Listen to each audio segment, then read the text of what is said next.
Voilà, donc ça, hop, c'est parti. Madame, vous avez choisi? La majorité des fleurs commercialisées en France proviennent de pays étrangers et sont cultivées aux Pays-Bas, en Afrique de l'Est et en Amérique du Sud. Alors, quand on vient en boutique, on a du mal à trouver les fleurs françaises. La fleur française, l'anémone. Première fleur française avec la randoncule, la scabieuse aussi. Les petits bouquets, ah ça c'est sympa. Les petits bouquets de feuillage de Bretagne. La rose c'est française, ça aussi c'est français, ça c'est français. Mais alors, d'où viennent la majorité des fleurs que l'on trouve? Et le reste, ça vient de la Hollande, comme les gerberas, les marguerites, les gypsiphiles comme ça, parce qu'il n'y a pas en France. Et nous avons après de la fleur hollandaise, la rose blanche, le bouvardia qui vient d'Hollande, le lys qui est hollandais aussi.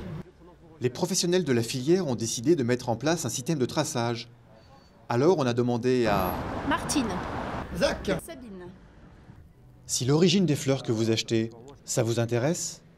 Non, écoutez, l'origine des fleurs, pour moi, ça n'a aucune importance. Quand on veut acheter, déjà, premièrement, on ne compte pas, et puis on se fie avec ce qu'il y a, ce que nous propose le fleuriste.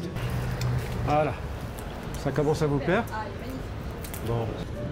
Alors, je ne fais pas vraiment attention, c'est surtout par rapport à la personne à qui je les offre, au tempérament de la personne, à son style d'être.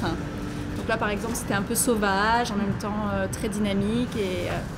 Donc j'ai plus choisi par rapport à ça, je vous avouerai que je n'ai pas vraiment regardé la provenance. Qu'elle soit produite en France ou pas en France, c'est pas mon critère premier. C'est vraiment la beauté du bouquet.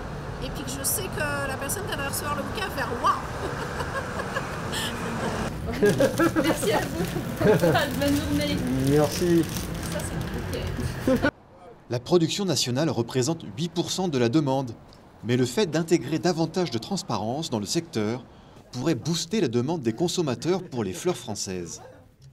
Alors qu'est-ce que pensent les fleuristes de ce nouvel étiquetage? C'est bon, c'est bon, c'est bon.